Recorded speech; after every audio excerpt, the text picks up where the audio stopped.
kami lakukan lebih baik dari apa yang kita lakukan saat ini.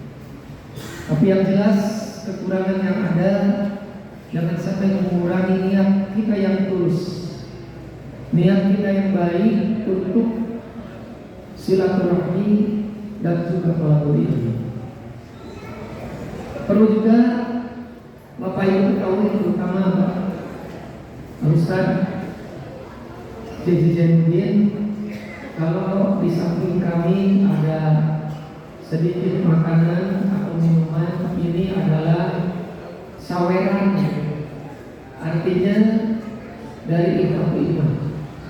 Makanya di sini kami mengajak kepada Ikhwatul Iman ini dalam kegiatan ini adalah pertama adalah untuk silaturahmi, yang kedua kolabor ilmi, dan yang ketiga berbagi.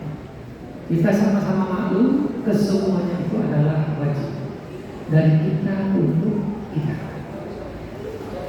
Insya Allah sekali lagi Ustaz JJ Jainuddin akan menyampaikan materi kurang lebih 1,5 jam, ya, dari jam 8 sampai jam 9.30, karena beliau harus meninggalkan tempat ini melanjutkan, ya, salah satu kegiatan dia mau mendebat, jadi itu bukti saya. Jadi sekali lagi di tengah-tengah kesibukan beliau belum bisa hadir di tempat ini. Bisa dibayangkan yang namanya kegiatan ketua umum, ya, dan dulu juga baru pulang ke rumah masih bau ini, masih bau hajar asfal. Saya kira cukup, ya, 1,5 jam ke depan. Mari kita sama-sama untuk menyimak, ya, mendengar apa yang disampaikan oleh beliau, dan untuk itu kepada Bapak dan Ibu mohon, ya, dengan sebaik-baiknya untuk mengikutinya. Tidak ada ngobrol, tidak ada apalagi buka HP, ya, main HP gitu, ya. Ya, tapi kalau mau nggak apa-apa, tapi jangan mengganggu, ya. Mencatat sih boleh. Saya kira cukup, dan untuk selanjutnya mari kita mulai taklim kita ini dengan tilawah Al-Quran yang akan dibacakan oleh Ananda Khalid. Kepadanya dipersilakan. Beliau adalah santri kelas 7, ya, santri kelas 7 pesantren Persis 6968. Katanya bacanya udah pakai Quran, langsung aja yang ada di sini. Ayo nak.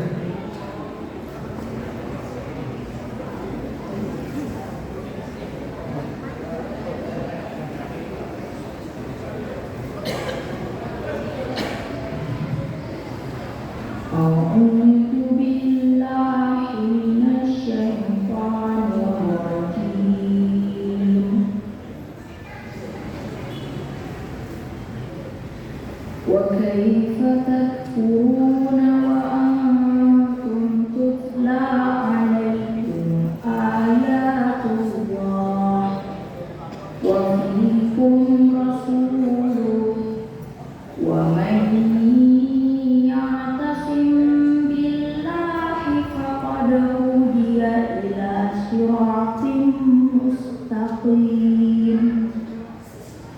يا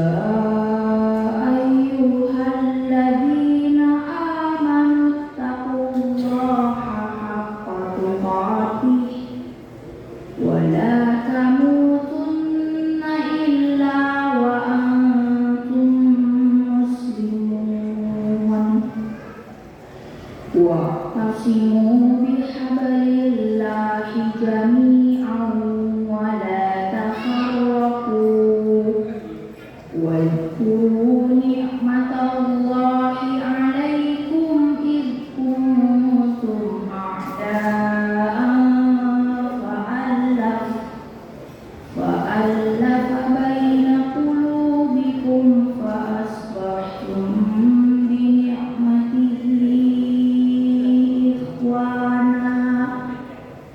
وكنتم على شفا حفرة من النار فأنقذكم منها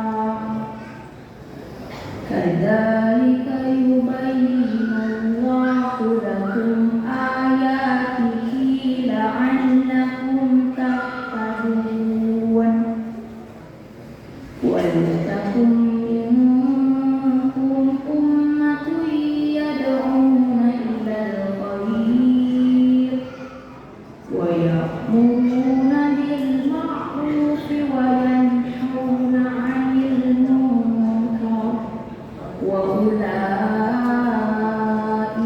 هم المفلحون ولا تكونوا كالذين تفرقوا واختلفوا من بعد ما جاءهم البينات وأولئك لهم عذاب عظيم صدق الله العظيم.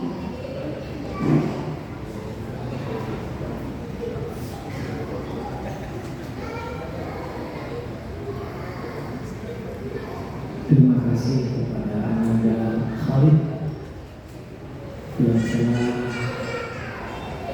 membacakan beberapa ayat Al-Quran dari surah Al-Imran. Dan ayat tersebut bagi kita sudah tidak asing lagi. Terutama kalimat wa'tasimu bihablillahi jami'an. Selanjutnya mari kita sama-sama mendengarkan tausiah yang akan disampaikan oleh Al-Karam Ustaz Haji Dr. JJ Jayadi. Kepadanya dipersilakan.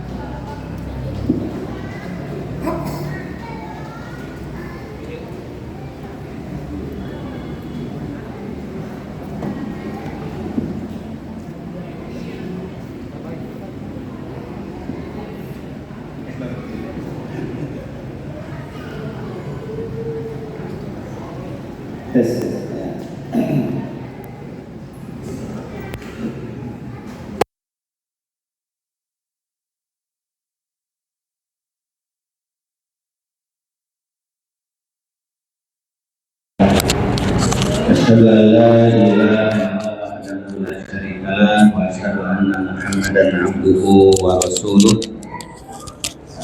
arsalahu bil huda wa dinil haq liyudhhirahu 'ala dini kullihi wa kafa billahi syahida.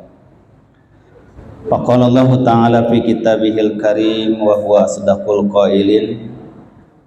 A'udzu billahi minasy syaithanir rajim. Wa min ayatihi khalqus samawati wal ardi wa ikhtilafu alsinatikum wa alwanikum inna fi dzalika la ayatil lil alamin.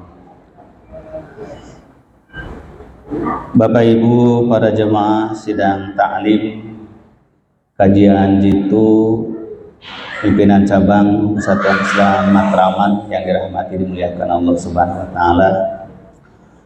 Puji dan syukur tentu kita sanjungkan kehadiran Allah taala atas limpahan nikmat karunia-Nya. Kita semua bisa berkumpul, bersilaturahim sekaligus bertolabul ilmi di majelis yang sangat mulia ini dalam pandangan Allah Subhanahu wa taala, yaitu majelis silaturahim, majelis ilmu sekaligus memakmurkan masjid. Apalagi yang kita pelajari, kita kaji tiada lain adalah ayat-ayat Allah Subhanahu wa taala. Ada 4 keistimewaan yang akan diberikan Allah kepada orang-orang yang berkumpul di majelis ilmu, tempatnya di masjid yang dipelajarinya ayat-ayat Allah. Sebagaimana diriwayatkan oleh Imam Muslim dari Abu Hurairah radhiyallahu anhu, Rasulullah bersabda, "Majtama'a qaumun fi baitin min buyutillah."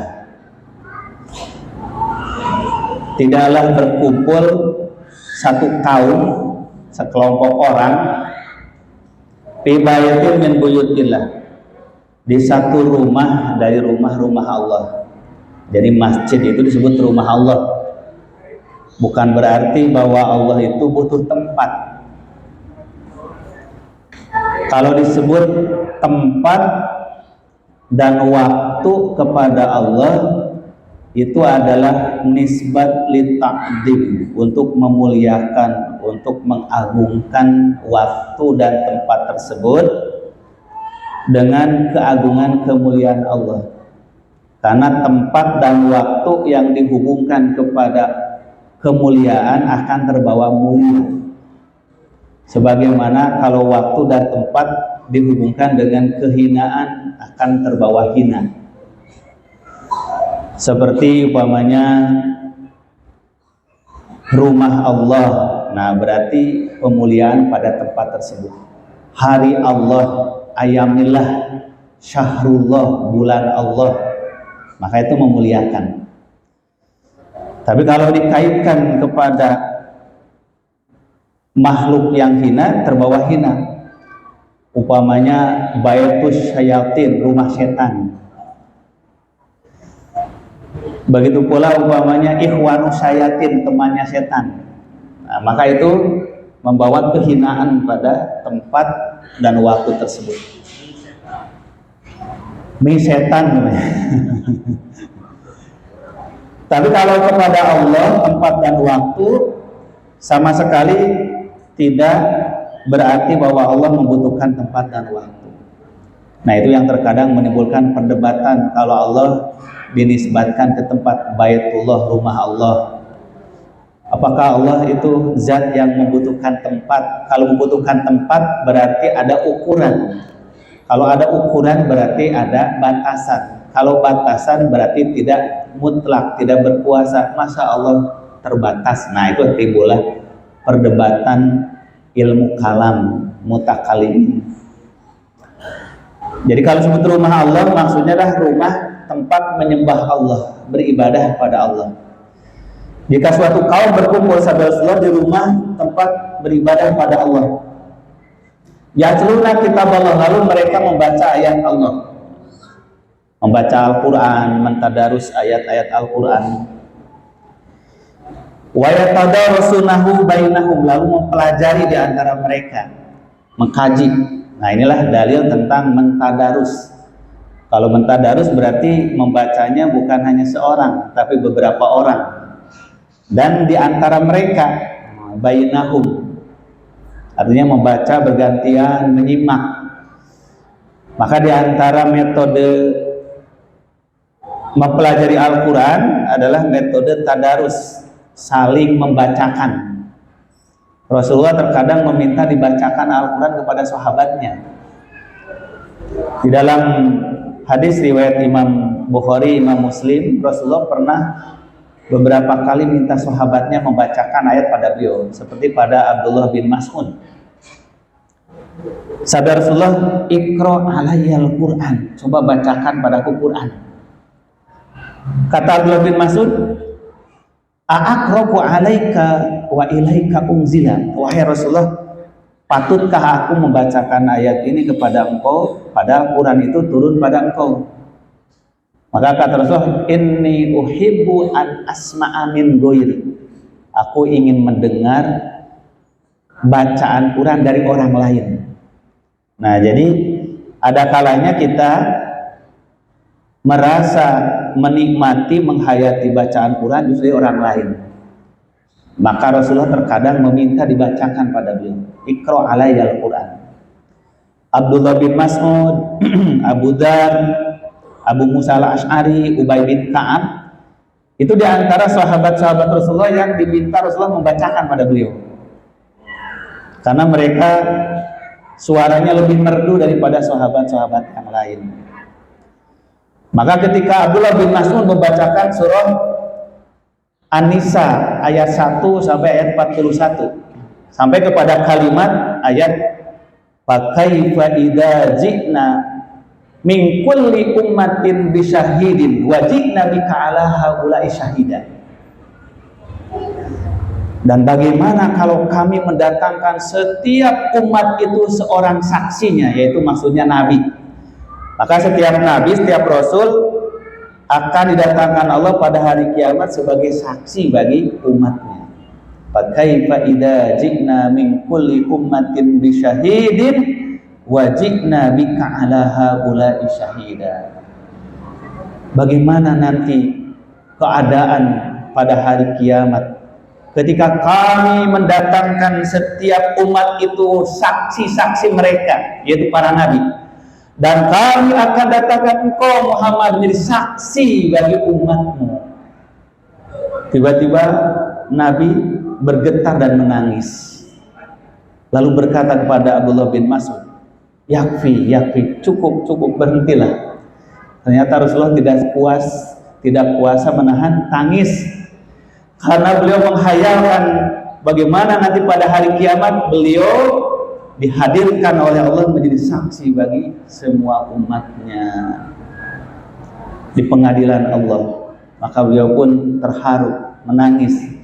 Maka kata beliau, cukup. Nah, ini contoh tadarusnya Rasulullah, pelajari ayat. Maka sabda beliau, kalau suatu kaum berkumpul membaca ayat-ayat Allah, mentadarus di antara mereka, dibacakan, dipelajari, dikaji, maka hafat alaihimul malaikah, para malaikat akan datang mengerumuni mereka. Nah, jadi saat ini kita, kalau Allah Ta'ala membukakan hati kita, bisa melihat bagaimana banyaknya para malaikat mengerumuni kita, lebih banyak daripada jamaah yang ngaji. Lebih banyak malaikatnya. Kalau seorang malaikat 2 saja udah 2 kali lipat. Apalagi kalau datang malaikat lain yang tidak menjadi raqib dan atid, tetapi datang sengaja untuk taklim. Karena di antara para malaikat Allah yang datang sengaja ke majlis ilmu. Sebagaimana juga dalam riwayat Imam Muslim juga dikatakan, inna lillahi malaikatan yamshuna fit turuqat yaltamisuna ahla dzikir. Di antara malaikat Allah ada para malaikat yang mereka itu kerjanya itu berkeliling di muka bumi mencari majlis dzikir. Makanya kenapa banyak didirikan majlis dzikir sekarang, biar dicari oleh malaikat. Yamshuna fit turuqat, para malaikat itu berkeliling di jalan-jalan di muka bumi untuk mencari ahla dzikir. Fa idza wajadu, jika mereka mendapatkan, maka mereka mengatakan halumu ila hajatikum. Di sini yang kita cari ini. Nah, maka mereka berkumpul. Nah, maka di antara majlis ilmu itu adalah majlis dzikir, itu majlis ilmu. Karena tidak ada dzikir yang terbaik adalah dzikir mempelajari Al-Qur'an. Fas'alu ahla dzikri in kuntum la ta'lamun. Tanyakanlah kepada ahli dzikir, itu maksudnya orang yang memahami kitabullah dan sunnah Rasul, jika kamu tidak mengetahui. Nah, maka para malaikat akan mengerumuni kita. Kemudian wa nazalat alaihimus sakinah, akan turun rasa kedamaian, ketentraman. Maka orang yang ingin mencari kedamaian datanglah ke majlis ilmu. Tapi usah ada yang mencari kedamaian pergi ke tempat wisata, tempat rekreasi. Ya itu juga damai. Ke diskotik juga damai. Tapi damainya pasti hambar. Damainya palsu. Damainya itu kamuflase. Setelah pulang dari situ pasti lebih pusing lagi. Bahkan terkadang damainya dibarengi dengan apa? Narkoba. Bukan damai yang sebenarnya.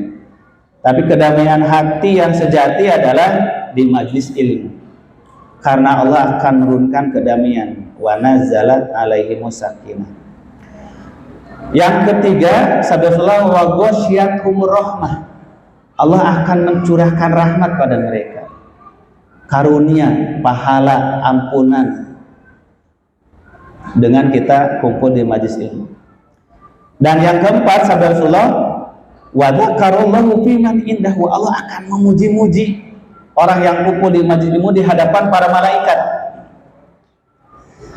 Jadi kalau kita ada di majelis ilmu ini, para malaikat akan memuji-muji, Allah akan memuji-muji depan para malaikat, lihatlah hamba-hambaku yang kalian dulu meragukan kalau diciptakan hanya akan membuat kerusakan di muka bumi. Ternyata tidak semua manusia merusak di muka bumi, banyak yang berbuat kebaikan.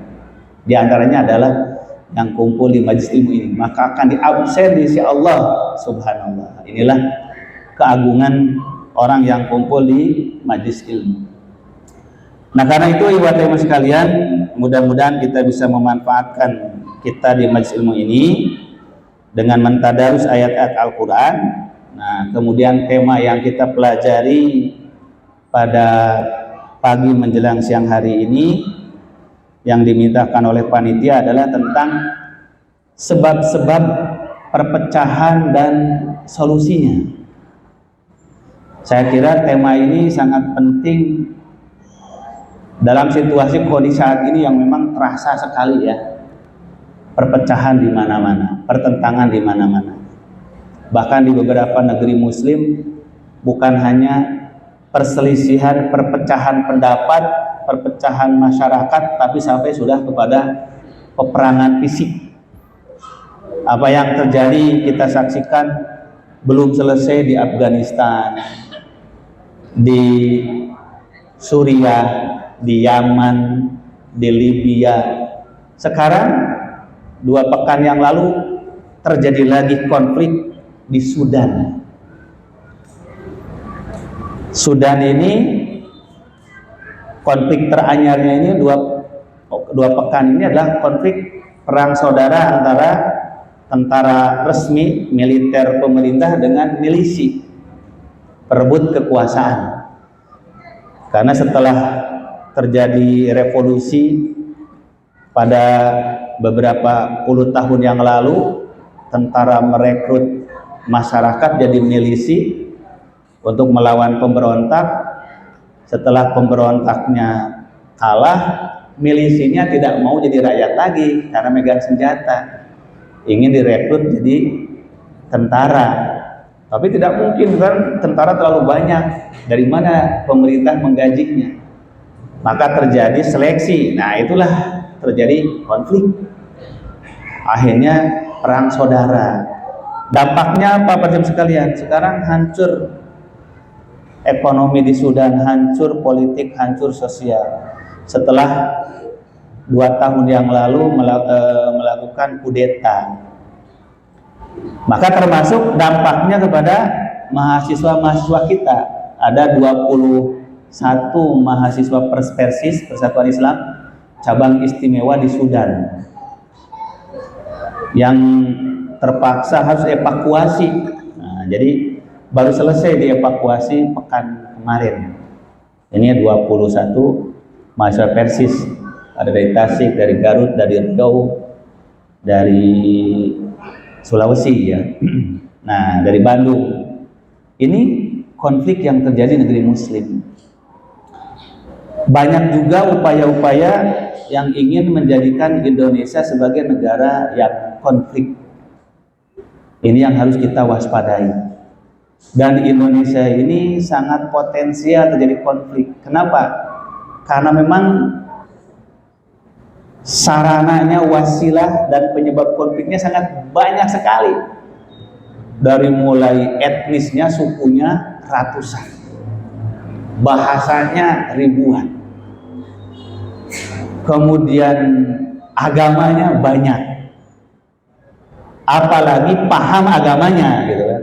Satu agama aja pahamnya berpuluh-puluh. Sedangkan negeri-negeri muslim yang lain rata-rata mereka etnisnya satu, seperti masyarakat Arab. Kayak di Sudan ya etnisnya sedikit. Rata-rata mereka etnis campuran Afrika dan Arab kan gitu. Agamanya juga satu, muslim. Muslimnya juga satu, ahlus sunnah. Tapi tidak henti-hentinya perang saudara, saling kudeta, saling. Sedangkan kita Indonesia yang multi etnis, multi bahasa, multi budaya, multi agama, nah alhamdulillah termasuk negeri yang damai, yang tentram. Tapi bukan berarti itu tidak ada potensi konflik. Nah, itulah yang harus kita pahami, apalagi kalau sudah musim menjelang pemilu. Nah, sekarang ini tahun depan sudah musim pemilu raya, suhu politik mulai panas, maka isu-isu yang menimbulkan konflik ini semakin banyak. Nah, inilah perlu kita sikapi dengan baik. Untuk memanfaatkan waktu yang sedikit ini, kita akan bahas beberapa poin tentang asbabut tafarruq wa ilajuha. Jadi sebab-sebab terjadinya perpecahan dan solusinya seperti apa. Jadi asbab wal ilaj, penyebab dan solusi. Apa sebabnya, apa solusinya. Pertama, ikhwatai sekalian, at-tafaruqu min asarit tanaju'i wat tanaju'u min asarit ikhtilaf. Jadi perpecahan itu dampak daripada pertentangan, perselisihan. Karena tidak mungkin akan berpecah kalau tidak terjadi pertentangan, perselisihan. Jadi tafarruq itu buah daripada tanazu'. Maka dalam Al-Quran ada kalimat fa'in tanaza'tum, kalau kalian bertentangan. Sedangkan tanazu itu adalah buah daripada ikhtilaf, perbedaan. Jadi berbeda, berselisih, berpecah. Maka pecah itu adalah puncak daripada ikhtilaf. Maka sering ikhtilaf dengan tafarruq disebut sekaligus. Wala takunu kalladzina tafarraqu wahtalafu. Kenapa disebut tafarruq dulu bukan ikhtilaf dulu? Ini disebut buah, kemudian disebut sebab. Berpecah itu sebabnya ikhtilaf, tapi disebutnya buahnya dulu. Nah, ini menyebutkan dampak sebelum sebab. Itu gaya bahasa Al-Quran. Terkadang menyebutkan akibat sebelum sebab, terkadang menyebut sebab sebelum akibat. Jadi wala takunu kalladzina tafarraqu wahtalafu, janganlah kamu menjadi orang-orang yang berpecah belah dan berselisih. Maksudnya jangan berpecah belah karena berselisih gitu. Itu artinya. Karena kalau berpecah belah pasti berselisih. Jadi perpecahan itu dampak dari tanazu, pertentangan dampak dari ikhtilaf. Nah, persoalannya wuqu'ul ikhtilaf amrun qadariyun wala yurfa'u illa bil asbabi syar'iyyah. Sementara bagi sekalian, namanya ikhtilaf itu persoalan takdir. Allah telah mentakdirkan ikhtilaf alam semesta ini. Jadi amrun daruriyun, masalah ketetapan Allah yang pasti. Perselisihan itu, perbedaan itu kepastian. Jadi kalau berpecah dilarang, tapi kalau ikhtilaf itu kemestian, nggak mungkin nggak ikhtilaf, itu sunatullah. Nah, karena itu Allah firmankan dalam surah Ar-Rum ayat ke-22, tadi saya bacakan, wa min ayatihi khalqus samawati wal ardh wa ikhtilafu alsinatikum wa alwanikum. Dan di antara tanda kekuasaan Allah menciptakan langit dan bumi. Dan Allah menciptakan berbeda-bedanya lidah kamu dan rupa kamu, warna kamu. Tuh. Jadi perbedaan bahasa itu lidah menunjukkan perbedaan budaya, karena bahasa ini bagian daripada budaya. Maka bahasa menyimbolkan budaya. Maka di antara sunnatullah, Allah ciptakan alam semesta beragam, ada langit, ada bumi. Begitu pula perbedaan bahasa dan warna-warni kulit kamu. Coba kalau sedunia ini warna kulit manusia sama semuanya, putih semuanya, hitam semuanya, coklat semuanya, tentu identitas manusia berbangsa-bangsa itu jadi tidak jelas. Tapi dengan Allah ciptakan berwarna-warni, subhanallah. Betapa beragamnya baru jenis manusia saja. Nah, maka Ikhtilaf atau perbedaan itu adalah sunatullah, amrun qadariyun, perkara yang bersifat takdir, ketetapan Allah. Artinya manusia tidak bisa menghindari. Begitu pula firman Allah dalam surah Hud ayat 118 ayat 119. Walau syaa rabbuka laja'alan nasa ummatan wahidatan wala yazaluna mukhtalifina illa man rahima rabbuk walidzalika khalaqahum. Kalaulah Allah menghendaki akan dijadikan semua manusia sama warnanya, sama bahasanya, sama agamanya, sama keyakinannya, sama pemikirannya, nggak bakal ada perbedaan. Tapi nggak seru kalau manusia begitu, seragam. Nah, kalau Allah menghendaki, mudah bagi Allah. La ja'alan nasa umatan wahidah wala yazaluna mukhtalifin, tapi Allah jadikan manusia senantiasa berbeda-beda. Illa man rahima rabbuk. Nah, kecuali orang yang dirahmati Allah, dipersatukan dengan perbedaan itu tetap bersatu. Walidzalika khalaqahum, dan karena itulah manusia diciptakan, yaitu manusia memiliki sifat karakter berbeda. Kalau nggak berbeda bukan manusia. Oleh karena itu kata Ibnu Qayyim rahimahullah, wa wuqu'ul ikhtilafi bainan nas amrun daruriyun la budda minhu litafawuti iradatihim wa afhamihim. Terjadinya perbedaan ikhtilaf di antara manusia adalah amrun daruriyun, perkara yang pasti. Jadi tidak bisa dihindari, itu namanya daruri. Suatu yang darurat pasti terjadi. Amrun daruriyun. La budda minhu litafawuti iradatihim wa afhamihim. Yang mesti terjadi karena perbedaan keinginan manusia, perbedaan pemahaman, wa quwwat idrokim, dan perbedaan tingkat kekuatan pengetahuan mereka. Capaian pemikirannya berbeda. Jadi tidak mungkin, saya ngasih contoh saja Bapak sekalian. Ayatnya sama gitu ya, hadisnya sama-sama meyakini itu sahih, tapi ketika memahamkan bisa berbeda. Nah, itu namanya tafawut idrokihim, perbedaan tingkat pencapaian akal.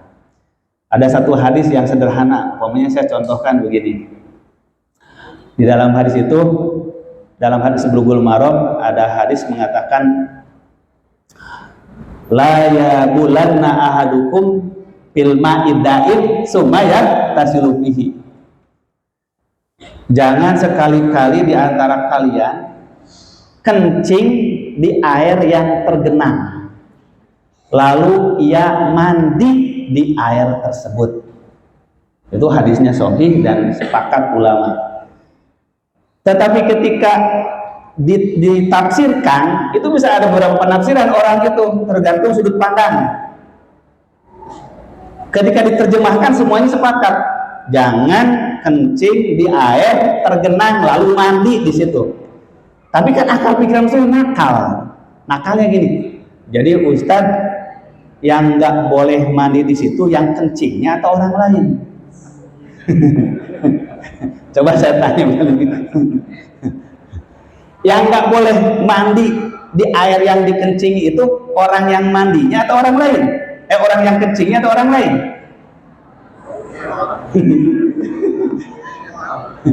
Coba perhatikan hadisnya. La yabulanna ahadukum, jangan seorang di antara kalian kencing di air tergenang. Taruh di ember biar gampang ya. Jangan kencing di ember atau di bak.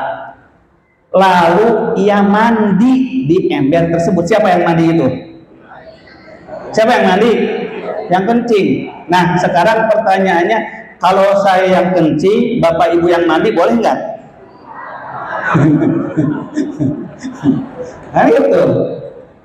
Atau Bapak Ibu yang kencing, saya yang mandi, boleh nggak? Ya boleh, cek hadisnya. Kalau mengambil redaksi hadis itu boleh, karena kata hadis yang tidak boleh itu apa? La yabulanna ahadukum, jangan kencing seorang di antara kamu. Kamu kan seorang. Lalu dia mandi, siapa yang mandi? Yang kencing. Tuh. Jadi yang nggak boleh itu yang mandi itu yang kencingnya. Kalau yang tidak kencingnya boleh, bapaknya kencing, ibunya mandi. Tapi kan akal kita nggak bisa nerima. Ah, masa begitu, Ustaz? Tuh, kan gitu. Masa begitu maksud Nabi? Emang Nabi sebodoh itu? Nah, kan gitu. Maka orang jadi beralih kepada pemikiran lain. Maksud hadis itu bukan itu, tapi itu air sudah kena najis. Jadi penyebabnya bukan siapa yang kencingnya, tapi air kencing itu najis. Kalau air sudah kena najis, siapapun yang mandi di situ tidak boleh. Kata siapa? Kata hadis, bukan hadis ngomong gitu kok. Ya kan? Yang ngomong gitu siapa? Hadis atau ulama? Ulama yang ngomong gitu. Itu namanya jadi pendapat. Tuh, jadi harus dibedakan antara hadis dengan pendapat. Yang ikhtilaf itu hadis apa pendapat? Pendapat. Hadisnya enggak ikhtilaf.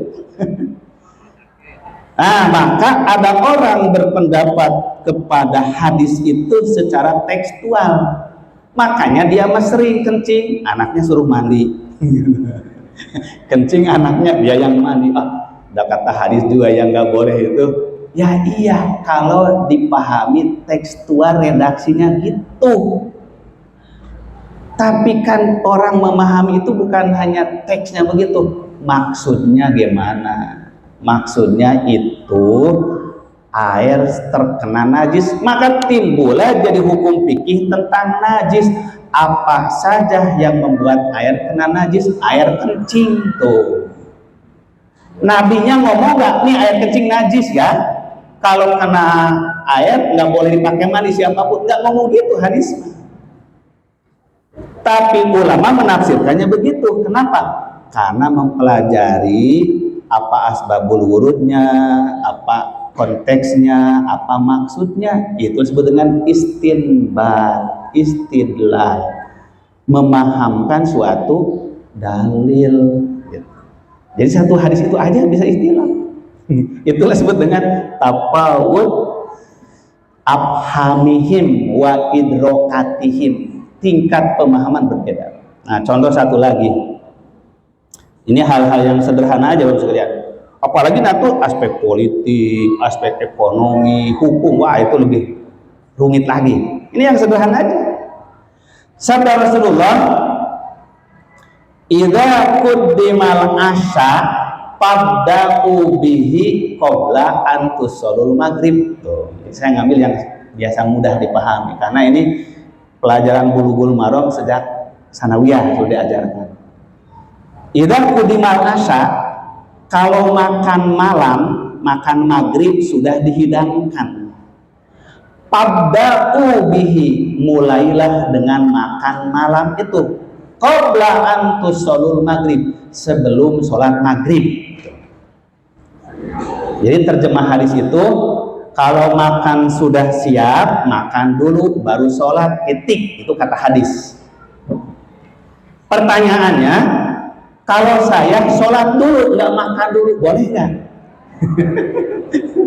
Kan gitu ya. Itu kan manusia itu nakal pikirannya. Ah, cek hadis oke, dahar heula.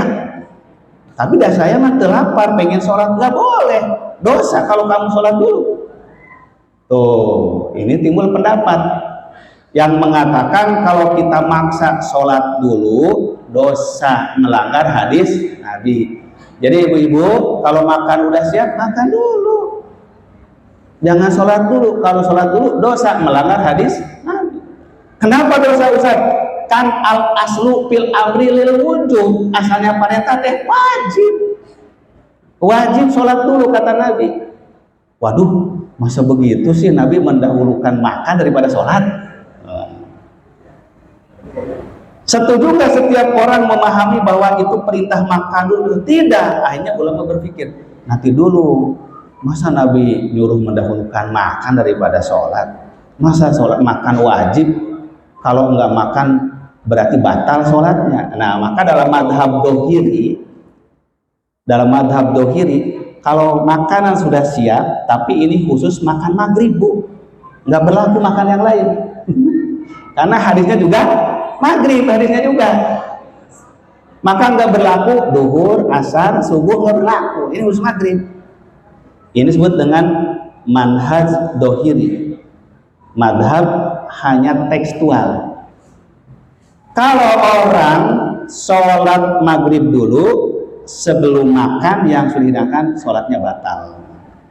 Harus diulangi, makan dulu baru sholat. Nah gitu cek hadisnya tuh. Tapi ulama yang lain tidak menerima pendapat itu. Nanti dulu, jangan dulu nyimpulin begitu katanya. Pikirkan dulu apa sih maksud hadis Nabi ini. Masa kenapa kok ke maghrib saja, tidak ke isya, tidak ke duhur, tidak ke asar? Pasti ada apa-apanya. Tuh kan dipelajari. Oh, saya paham hadis ini mah kaitannya jeung puasa. Gitu akhirnya kan? Maksudnya kalau orang sedang puasa, lapar, sudah ada makanan, ya makan dulu, jangan sholat dulu. Karena mendahulukan batal itu lebih utama daripada mendahulukan sholat awal waktu. Sebab ada hadis yang lain. Allah memberi rahmat kepada seseorang selama mendahulukan berbuka. Tuh, jadi hadis ditafsirkan hadis yang lain. Timbullah pendapat kedua. Hadis ini bukan nyuruh mendahulukan makan, tapi kalau berpuasa. Ulama yang lain tidak setuju juga. Nanti dulu saya belum puasa gitu. Belum puasa. Kalau masalah lapar bukan puasa saja dong. Nah, kan timbul gitu. Kalau masalah lapar bukan puasa saja. Bisa saja laparnya waktu duhur, kan duhur juga waktu makan. Berarti kalau waktu duhur sudah siapkan makan, boleh nggak makan dulu? Nggak boleh, kan hadisnya kayak maghrib. Tidak, saya tidak percaya itu. Maka pendapat yang ketiga memahamkan bukan masalah maghrib, bukan masalah lapar, ini mah masalah khusyuk. Jadi kalau sekiranya kita mau sholat terganggu oleh makan sehingga sholat kita tidak khusyuk, makan dulu biar sholatnya khusyuk. Mau duhur, mau asar, mau maghrib, mau isya, mau puasa, mau tidak tuh. Ini ngambil kepada tujuan hadis, maqasid hadis. Karena itu para ulama menyimpan hadis itu di bab tentang apa? Di bab tentang al-has alal khusyuk fi sholat. Anjuran khusyuk dalam sholat. Coba lihat di Bulughul Maram. Hadis itu disimpannya bab apa? Bab al-hasu alal khusyuk fi sholat. Perintah, dorongan, anjuran khusyuk dalam sholat. Bukan bab pembatal sholat. Bukan bab rukun dan syarat sholat. Kalau masalah tidak sah sholat, itu masuknya rukun dan syarat. Kalau ini masuknya bab khusyuk, berarti hadis ini sedang menerangkan tuntunan khusyuk dalam sholat. Salah satunya jangan sholat kalau sedang lapar. Gimana Ustaz kalau lapar terus ini nggak sholat? Nah, itu akal manusia, harus nanya terus kan gitu. Jadi salah satu penyebab tidak khusyuk sholat itu karena kondisi sedang lapar. Maka minimalisir. Kalau lapar ada makan, ya makan dulu baru sholat. Maka Abdullah bin Abbas, beliau kan imam tetap, imam rawatib di masjid. Ditarungguan ku jamaah nacan datang aja ini Ibnu Abbas tuh. Padahal udah lama dari adzan, disusul oleh muadzin. Wahai Ibnu Abbas, kami sudah nunggu sholat. Kata Ibnu Abbas, tunggu ya sebentar. Saya tidak mau sholat sedangkan hati saya tidak tenang. Ini sebentar lagi mendidih masakan saya. Kata Ibnu Abbas. Ini ditunggu sebentar lagi matang, kata Ibnu Abbas. Takut ketika saya sholat, ini kegosongan, lalu saya terburu-buru sholat tidak khusyuk. Inilah yang disebut dengan perbedaan tingkatan pemahaman manusia menyebabkan ikhtilaf. Ini disebut ikhtilaf. Jangan setiap beda ikhtilaf. Ikhtilaf itu berangkat dari satu keterangan yang sama disepakati, tapi tingkat pemahaman yang berbeda. Nah, maka kata Imam Ibnu Qayyim, wa wuqul ikhtilaf bainan nas amrun daruriyun la budda min litafawuti iradatihim wa afhamihim wa qawaidrokihim walakinnal madmum baghyu ba'dihim ala ba'din wa udwanihi. Jadi yang tercela dari ikhtilaf itu bukan ada perbedaan pemahamannya, tapi adalah kedengkian dan dendam sebahagian orang kepada sebagian yang lain, memusuhi orang karena berbeda pemahaman. Ini penyebab perpecahannya, bukan ikhtilafnya. Ikhtilafnya amrun daruriyun, sunatullah. Tapi bermusuhannya, berlebih-lebihan dengkinya, itulah yang menyebabkan perpecahannya.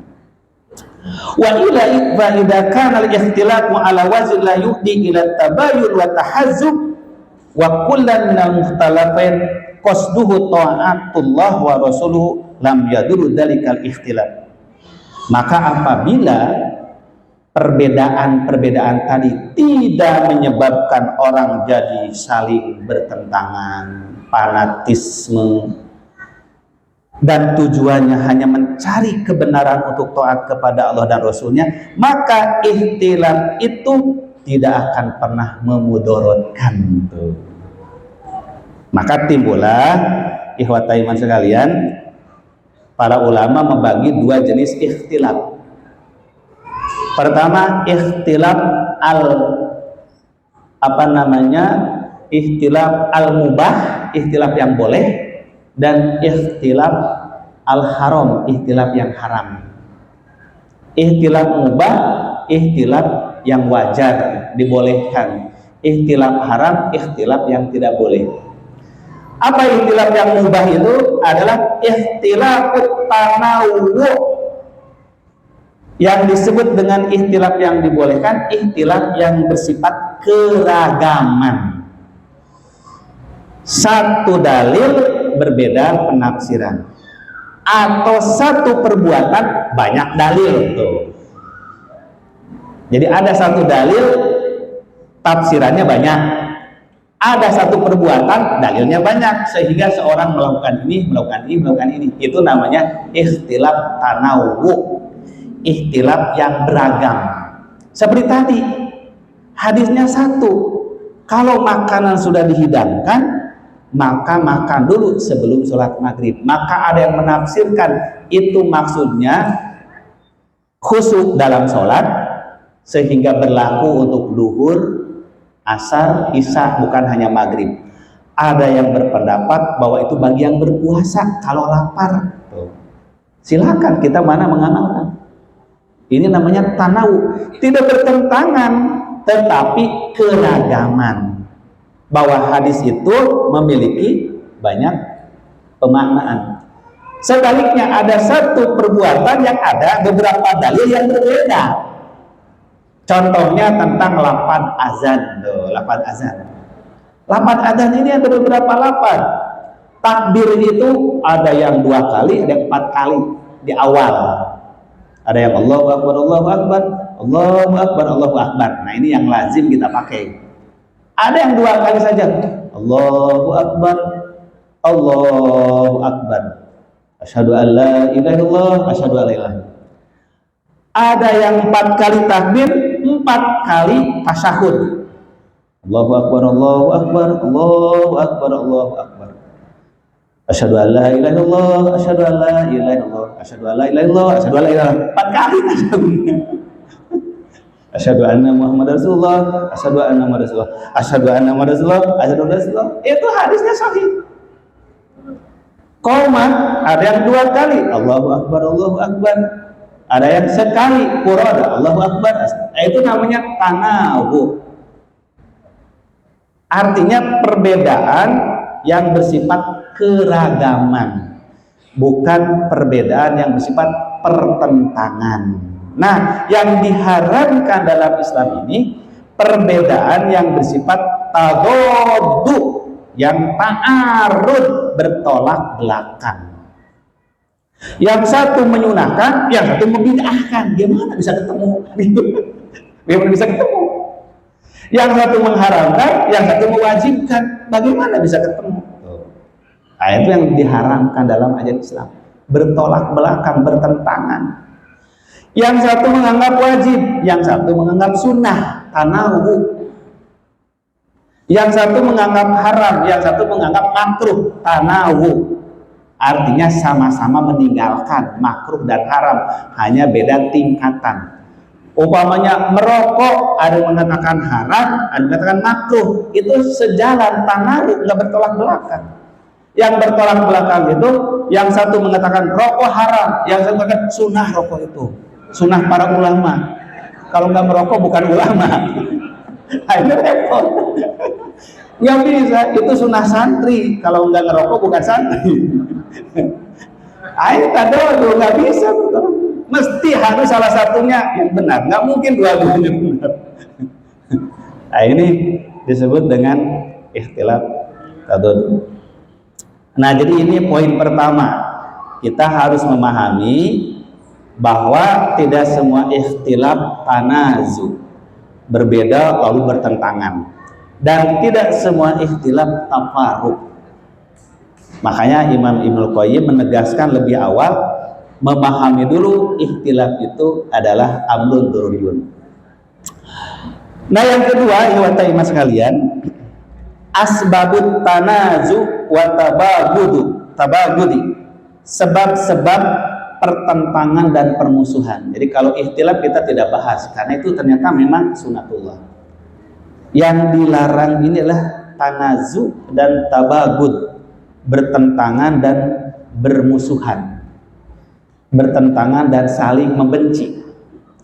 Maka ketika kaum muslimin hijrah dari Mekah ke Madinah, di Madinah turunlah surah Al-Hujurat. Al-Hujurat ini jamak dari hujratun. Hujrat artinya kamar. Hujurat artinya kamar-kamar. Secara kontekstual itu mengacu kepada kamar-kamar Rasulullah. Karena Rasulullah memiliki kamar-kamar yang berdekatan ke masjid. Maksudnya itu bilik-bilik istri Rasul. Maka Rasulullah terkadang ada di hujurat itu, di kamar, dipanggil oleh orang-orang munafik dengan teriak-teriak. Itu asbabun nuzul dari surah Al-Hujurat, dinamakan Al-Hujurat. Innal ladzina yunaduna kami wara'il hujurati aksaruhum la yaqilun.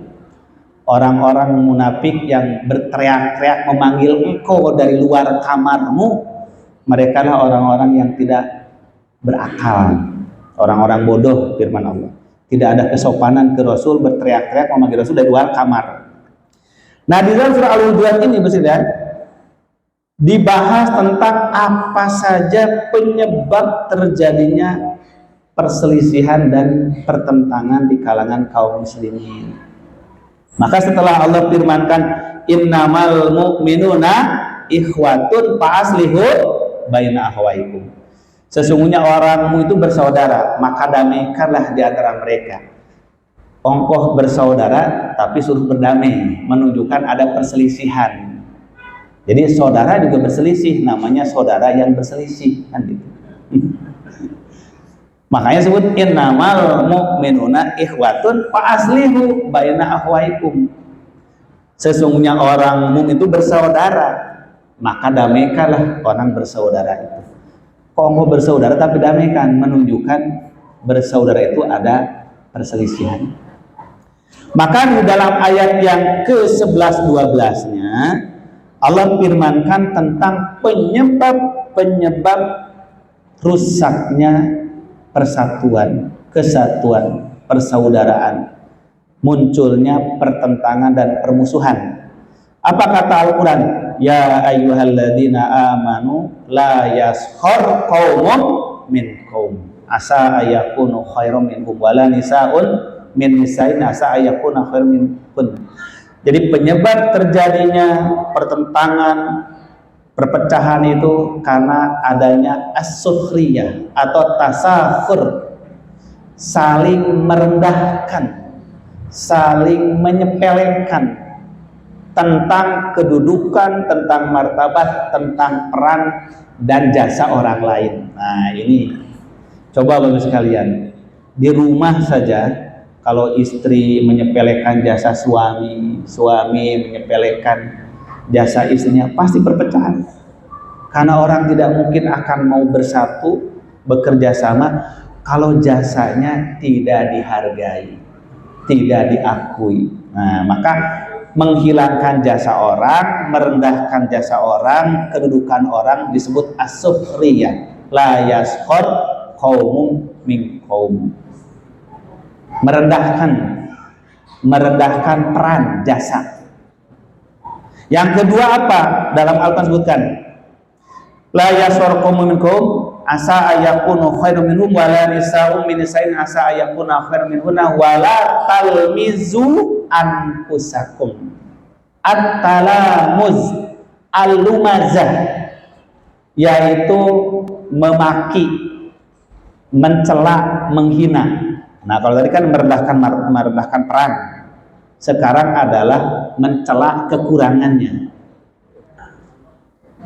yaitu mengejek. Al-lumazah, maka dalam Al-Quran ada alhaqumut wailul likulli humazatin lumazah. Apa arti humazah dan lumazah? Mencela, menjelekkan orang, menistakan orang. Ada yang di depannya, ada yang di belakangnya. Ada yang dengan kata-kata, ada yang dengan isyarat. Nah, kalau mencela dengan dengan kata-kata, itu namanya al-hamzu. Tapi kalau mencela dengan sikap, perbuatan, menyepelekan, kalau bertemu tidak mau bertatap muka, tidak mau berhadapan, kalau berkata tidak mau melihat tapi sambil berpaling, itu namanya al-lamzu. Jadi mencela dengan sikap, mencela dengan sikap. Wailul likulli humajatil lumazah. Maka kata Al-Quran, wala talmizu anfusakum, jangan sekali-kali kamu mencela dirimu sendiri. Apa yang dimaksud dengan mencela dirimu sendiri? Mencela dirimu sendiri dengan mencela orang lain, baik dengan kata-kata atau dengan perbuatan. Maka mencela orang lain hakikatnya mencela diri sendiri, karena orang akan membalas mencela dirinya.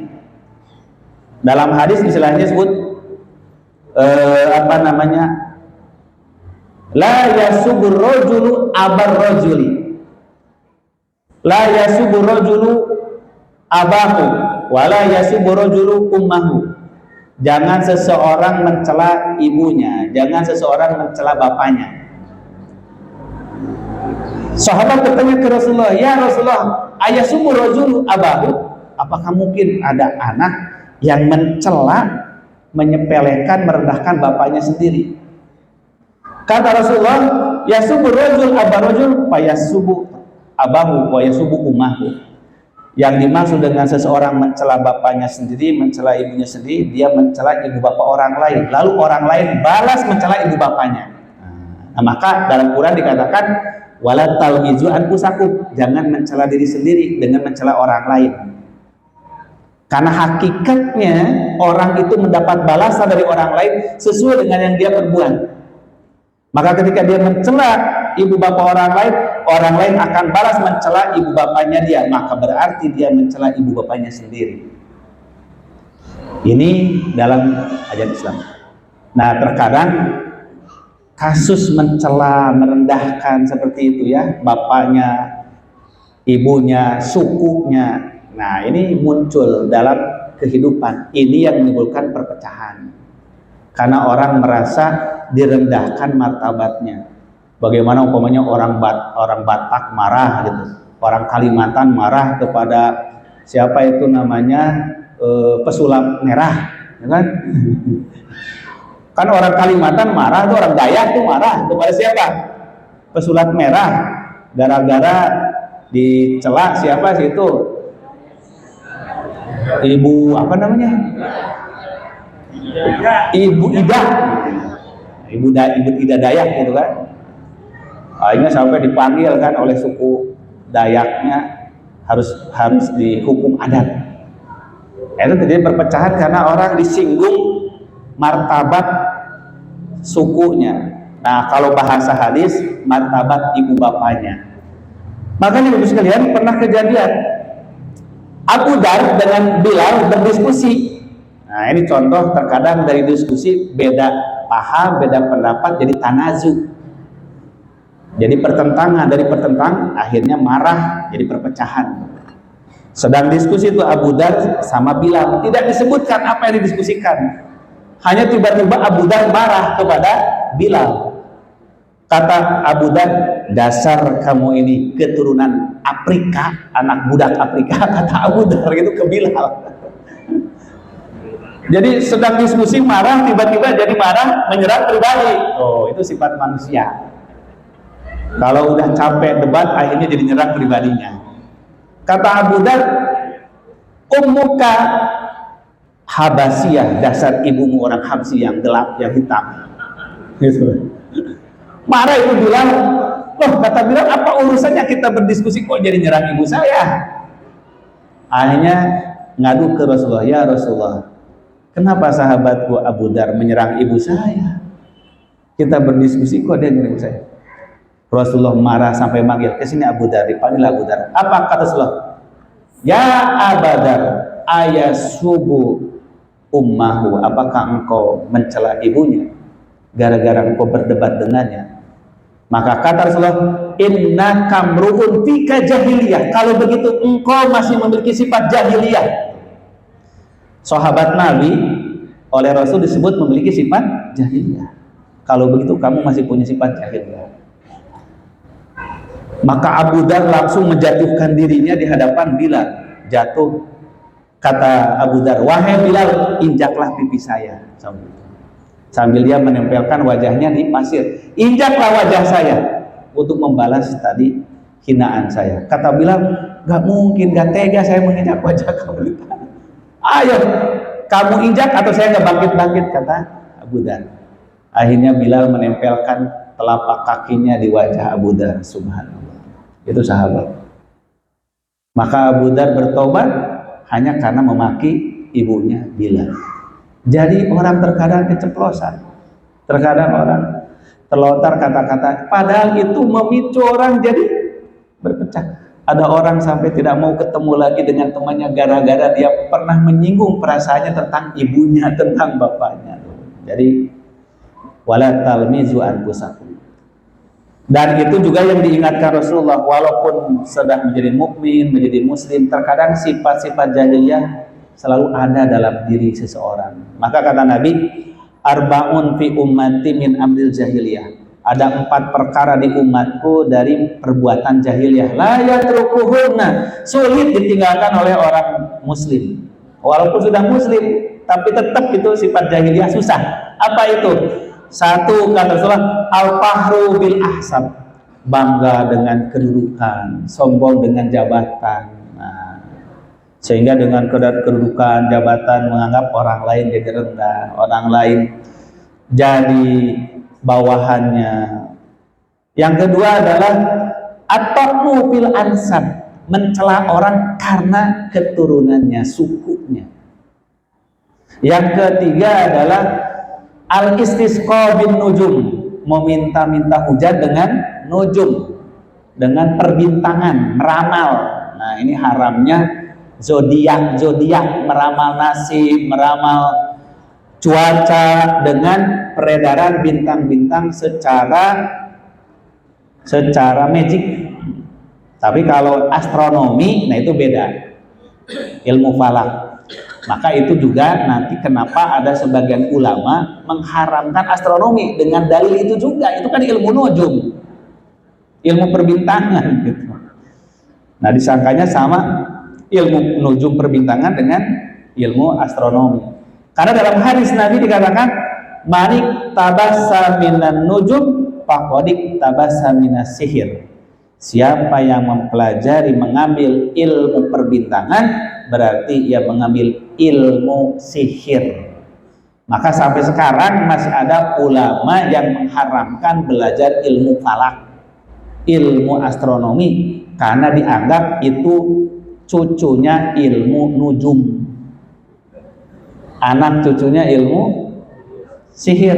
Nah, sampai sekarang, sehingga memfatwakan haram menggunakan ilmu falak, ilmu hisab sebagai dasar perkalenderan, nggak peduli seperti apapun modern. Nah, tetapi para ulama yang lain meralatnya apa? Lihat dulu Rasulullah mengharapkan ilmu nujum yang mana? Itu maksudnya ilmu perbintangan yang dipakai meramal nasib, yang disebut dengan ilmu zodiak. Lahirnya bulan apa, tanggal berapa, nasibnya gimana. Nah, itu ilmu nujum. Itu disebut dengan ramalan zodiak ya Bapak Ibu ya. Nah, itu jangan dianggap sepele, itu ilmu nujum, diharamkan. Tapi kalau ilmu perbintangan yang rasional itu ilmu hisab, ilmu falak, ilmu astronomi, itu sudah masuk jadi bagian ilmu eksak yang boleh dipelajari. Nah, yang terakhir kata Nabi, yang keempat, sifat jahiliyah yang ada di kalangan kaum muslimin ini adalah aniyahah, suka meratapi kematian. Jadi meratap, ada yang mati menjerit-jerit, merobek-robek pakaian, mencakar-cakar wajah, memukul-mukul dada, kepala. Nah, itu bagian daripada tradisi jahiliyah yang terkadang diawetkan oleh sebahagian sekte dalam Islam. Di zaman jahiliyah itu, kalau orang mati tidak ada yang meratapi, kasihan tuh mati itu, matinya itu nggak ada yang kehilangan. Makanya ada orang meninggal sengaja menyewa khusus grup penangis jenazah. Nah. Jadi ada khusus grup apa? Grup peratap jenazah. Makin banyak yang meratap, makin mulia itu jenazah. Karena malaikat melihat, oh banyak yang meratapnya, berarti orang berjasa ini, orang baik ini. Nah, maka kenapa sampai ada ayat-ayat dan hadis-hadis yang melarang tentang hukum meratap, sebab tradisi yang sudah kuat di kalangan kaum jahiliyah. Nah, jadi ini yang kedua, at-talamuz, mencela, menghina, menistakan orang lain. Kemudian watanabuz bil alqab, memberi gelaran-gelaran buruk, memberi gelar buruk, baik pada pribadi atau pada kelompok. Maka memberi gelaran buruk ini kalau bahasa sekarang ini membuat stigmatisasi. Nah, orang stigma. Orang kalaupun benar-benar buruk, kalau distigmatisasi malah jadi tidak menerima keburukan itu. Dan biasanya kalau sudah stigmatisasi, keburukannya bukan objektif, tapi biasanya sudah politis tuh. Contohnya gini sekalian.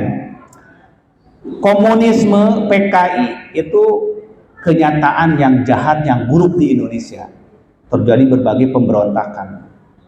Tetapi ketika komunisme atau PKI itu jadi stigmatisasi, jadi lain. Nah, itu namanya jadi tanabuz, wala tanabazu bil alqab, memberi gelaran buruk. Sehingga kalau orang membenci suatu kelompok supaya dibenci orang lain, sudah aja dicap itu PKI. Nah, ini beda antara PKI sebagai kelompok kejahatan dengan PKI sebagai stigma. Maka dahulu di zaman Orde Baru, siapa saja yang membenci pemerintah disebut PKI, walaupun dia orang soleh, walaupun dia kiai. Kalau benci PKI gitu, kalau nggak PKI DI, TI kan gitu.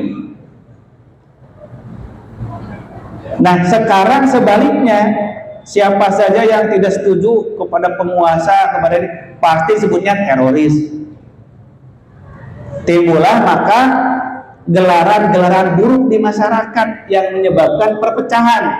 Contohnya tahun 2017 sampai sekarang, selesai pilkada DKI, jadi ada istilah kampret dan cebong.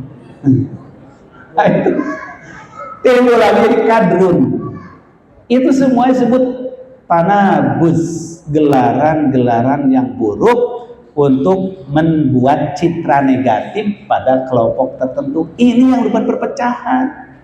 Jadi akhirnya ketika orang berdiskusi yang baik, membicarakan kebenaran, dasar kamu mah kadrun, udah selesai, itu nggak bisa lagi diskusi. Dasar kamu mah kampret, sudah putus gitu, tidak bisa lagi silaturahmi. Ini bahayanya. Nah, dalam bahasa agama itu tanabuz, ini penyebab perpecahan. Maka Al-Quran mengatakan penyebab perpecahan itu adalah as-sukhriyah, al-lamzu, at-tanabuz. Maka wala tanabazu bil alqab, jangan memanggil orang dengan gelaran-gelaran buruk. Kalau dalam tafsirnya sederhana saja, jangan manggil orang he pincang, walaupun benar pincang, tapi tidak senang dipanggil pincang batu. Walaupun pincang, kalau panggil he pincang, ya panggil namanya saja. Makanya Rasulullah SAW, kalau ada sahabat namanya kurang bagus, beliau langsung ganti. Ada nama orang apa namanya Mas Amah. Mas Amah kan celaka tuh. Maka beliau panggil jadi Mas Lama. Hei Mas Lama, orang selamat kan gitu. Nah, ini cara menghindari tanabuz. Itu juga menimbulkan perpecahan. Apalagi kalau tanabuz ini, stigmatisasi ini kelompok-kelompok. Nah, di masyarakat sekalian, orang-orang barat, peneliti barat itu pinter membuat klasifikasi masyarakat muslim untuk jadi saling menstigma. Maka di masyarakat muslim dibagilah dulu, upamanya Clifford Gibbs membagi masyarakat muslim, ada abangan, ada santri, ada priai, ada santri. Maka timbullah di Indonesia itu muslimnya dua, muslim abangan, muslim santri. Itu dipecah. Padahal yang buat istilah itu orang lain, tapi di kita diterapkan. Dasar kamu mau muslimnya abangan, sholatnya hanya 2 kali setahun. Kalau saya muslim santri. Muncul lagi nanti kelompok-kelompok, wah dasar ini mah muslim wahabi, ini mungkin muslim liberal, muslim ini. Ini ciptakan, ini tanabuz, sehingga satu muslim dengan yang lain timbullah, kalau sudah seperti itu saling mencurigai. Maka di ayat berikutnya, ya ayyuhalladzina amanu istanibu katsiran minadh-dhon, suudzon. Jadi penyakit yang keempat merusak persatuan umat itulah suudzon. Nah, jadi setelah at-tanabuz, suudzon, buruk sangka, curiga, selalu menganggap kelompok yang lain itu berniat jahat, berniat buruk. Nah, ini kan bahaya. Kalau orang selalu tuduh akan berbuat buruk, wah pasti itu mah niatnya jahat saja pada kita, pasti niatnya menghancurkan negeri kita, niat pasti itu. Nah, ini nama suudzon. Maka setelah wala tanabazu bil alqab, ayat berikutnya ya ayyuhalladzina amanu istanibu katsiran minadh-dhon inna ba'dadh-dhoni ismun wala tajassasu.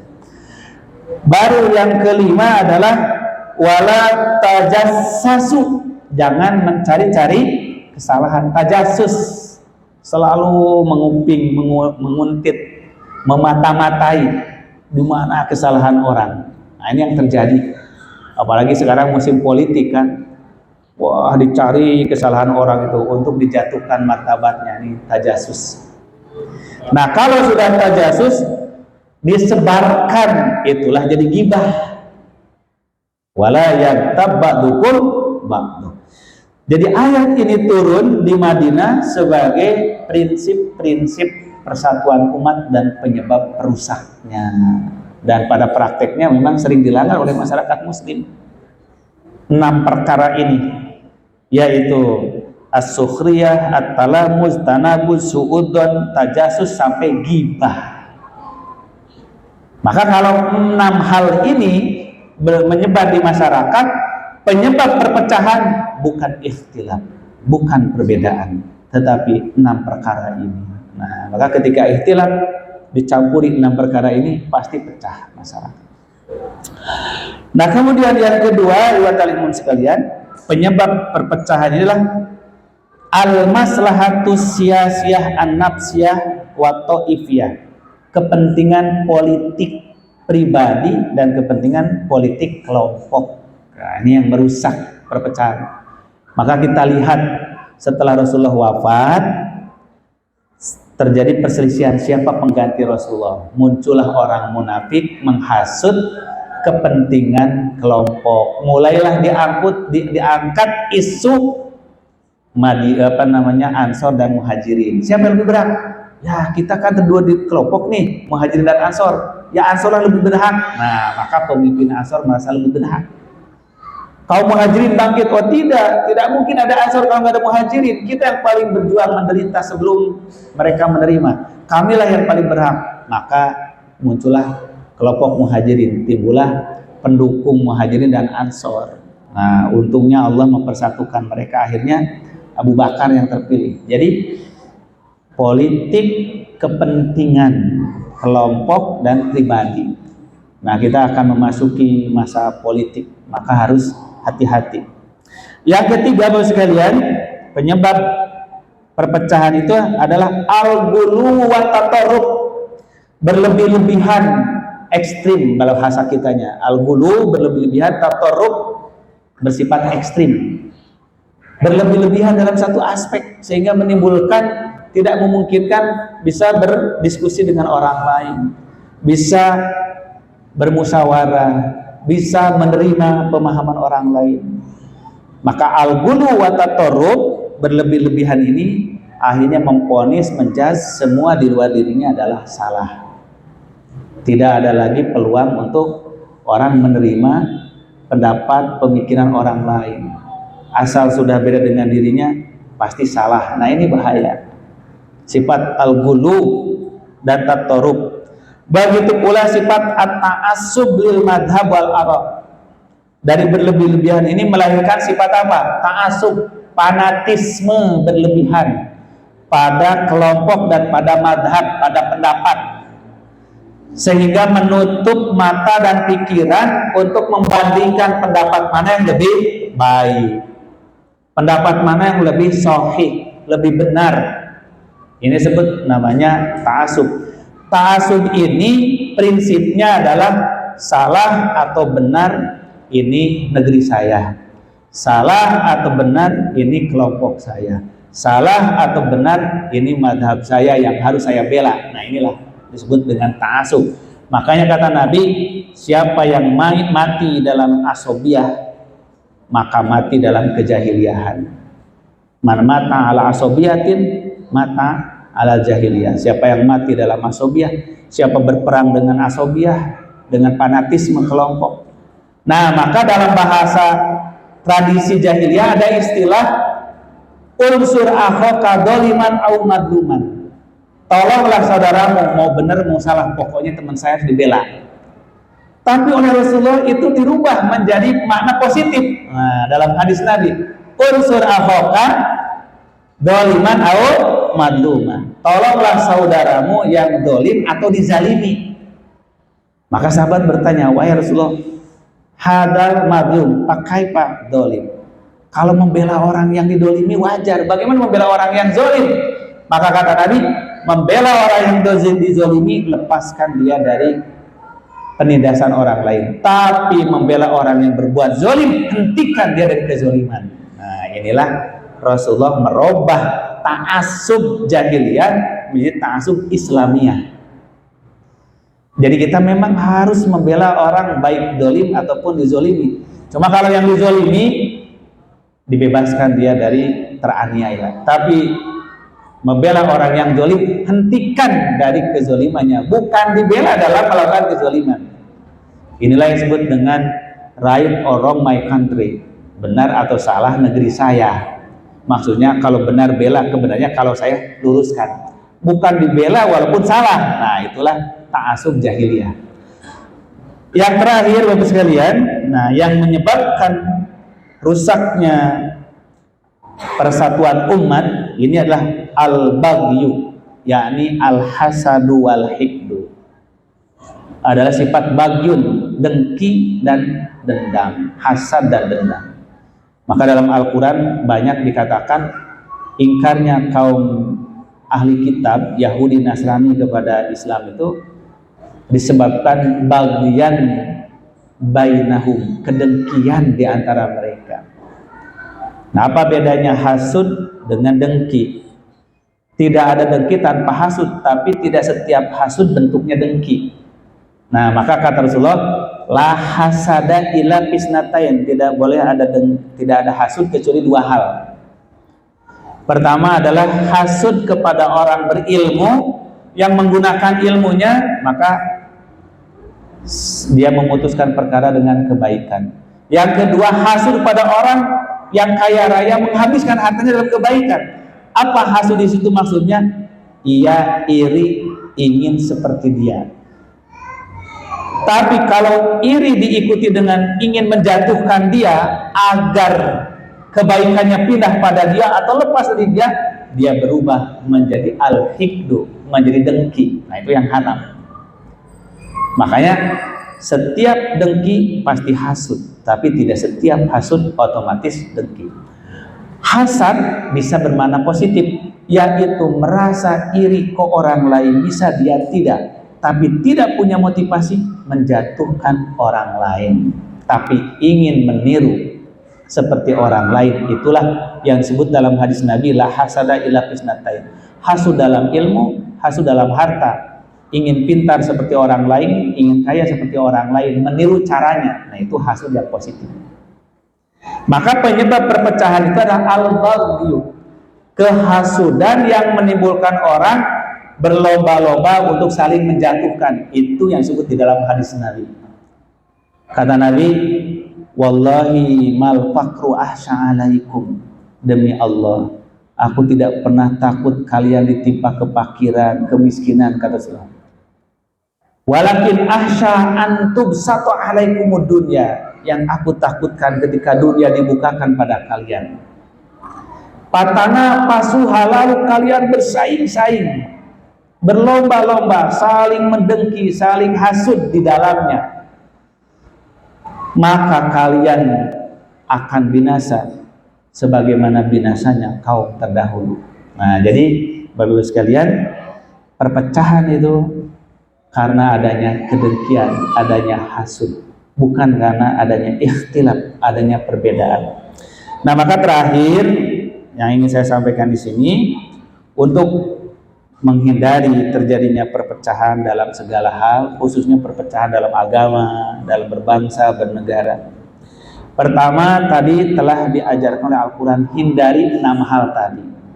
Jangan ada sifat merendahkan peran orang lain, tapi justru harus menghargai peran dan jasa orang lain. Yang kedua, jangan ada mencela, memanggil dengan gelaran buruk, buruk sangka, mentajasus dan gibah. Itu semua cara kita menghindari terjadi perpecahan. Nah, selama bertebaran hoax, memecah belah, fitnah, adu domba ada, sulit kita menghindari perpecahan. Kemudian yang kedua adalah taqdimul maslahatil amah alal maslahatil fardiyah wa ta'ifiyah.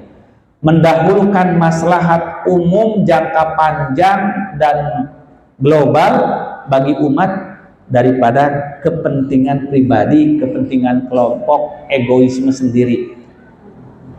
Apalagi ini masalah politik, biasanya yang dipikirkan kepentingan dirinya sendiri. Maka ilaj ikhtilaf, obat atau solusi ikhtilaf ini adalah taqdimul maslahatil amah, dahulukan kepentingan bersama, jangan kepentingan pribadi, kepentingan kelompok. Kepentingan umat ini harus dahulukan daripada kepentingan kelompok. Bayangkan kalau umat ini pecah, 270 juta penduduk Indonesia, kalau terjadi perpecahan gimana ngatasinya? Di negeri-negeri yang penduduknya baru 10 juta, 20 juta, kalau udah pecah susah. Apalagi yang penduduknya sekitar 27 juta. Nah, maka kepentingan bersama itu, persatuan kesatuan umat itu dahulukan daripada kepentingan kelompok. Kemudian yang ketiga, lawan dari tatorruf dan al-gulu, berlebih-lebihan dan ekstrim, adalah al-adlu wa tawasut. Harus mengembangkan sikap adil dan moderat dalam segala hal, tidak boleh berlebih-lebihan. Seperti tadi, memahami sesuatu ada yang gulu sampai menganggap batal sholatnya kalau nggak makan dulu. Ada yang sebaliknya terlalu liberal, nah maka ambillah jalan tawasud, jalan pertengahan. Yang keempat, at-ta'assub lil Islam wal muslimin wal kitab was sunnah. Harus robah fanatismenya bukan pada kelompok, bukan kepada madhab, bukan pendapat, tapi ta'assub kepada Islam. Jangan sampai kalau Islamnya dihina, diam-diam saja, tenang-tenang saja. Kalau kelompoknya dihina, wah marah luar biasa. Nah, ini menunjukkan fanatismenya pada kelompok bukan kepada Islam. Ada orang kalau dihina kelompoknya marahnya minta ampun. Tapi kalau Islamnya yang dihina, diam. Ini ta'assub yang salah. Kemudian yang kelima adalah al-afu wat tasamuh, pemaaf dan lapang dada. Maka banyak Al-Quran mengatakan fa'fu anhum wastaghfir lahum. Hendaklah engkau maafkan mereka dan mohonkanlah ampunan bagi mereka. Wasfah, berlapang dadalah. Nah, lapang dada dalam berbeda. Dan yang terakhir Bapak sekalian, ini adalah al-ikhlasu fil munadharati, menanamkan keikhlasan dalam setiap persoalan yang dimunadharahkan, diperselisihkan, diperdebatkan. Jangan dibarengi dengan sifat emosi dan hawa nafsu, tetapi dengan kepala dingin. Maka kata Imam Syafi'i, manadortu ahadan qad illa abah ahbabtu an yuwaffaqa wa yusaddada wa yu'an wa yakunu alaihi ri'ayatu minallah wa hibdun. Aku tidak pernah berdiskusi, berdebat dengan siapapun, kata Imam Syafi'i, melainkan aku berharap mudah-mudahan kebenaran ada pada orang itu, sehingga aku dapat memperoleh kebenaran itu. Nah, jadi kalaupun dia membantah, bukan tujuan untuk mengalahkan, tapi untuk menguji pendapat itu mana yang lebih benar. Nah, ini subhanallah. Karena rata-rata kalau orang berdebat, berdiskusi, pasti ambisinya bagaimana mengalahkan lawan debatnya. Kata Imam Syafi'i, saya tidak pernah berdebat dengan orang, melainkan saya berharap mudah-mudahan kebenaran ada dalam pendapat dia, sehingga aku bisa mengikuti. Subhanallah. Nah, maka ketika dia menyadari, oh pendapat saya yang salah, pasti dengan lapang dada akan mudah menerima. Tapi kalau niatnya dari awal ingin menjatuhkan orang, mengalahkan orang, pasti akan tertutup menerima kebenaran itu. Nah, ini rahasianya keikhlasan di dalam berdebat, berselisih, berbeda pendapat dalam segala hal. Maka kata Imam Syafi'i, aku tidak berdebat dengan siapapun, melainkan aku berdoa kepada Allah semoga kebenaran ada pada dia, sehingga aku mudah menerimanya. Wallahu a'lam bishawab. Bapak Ibu yang dirahmati dimuliakan oleh Allah Subhanahu wa taala, saya kira inilah beberapa poin yang dapat kita pelajari pada pagi menjelang siang hari ini.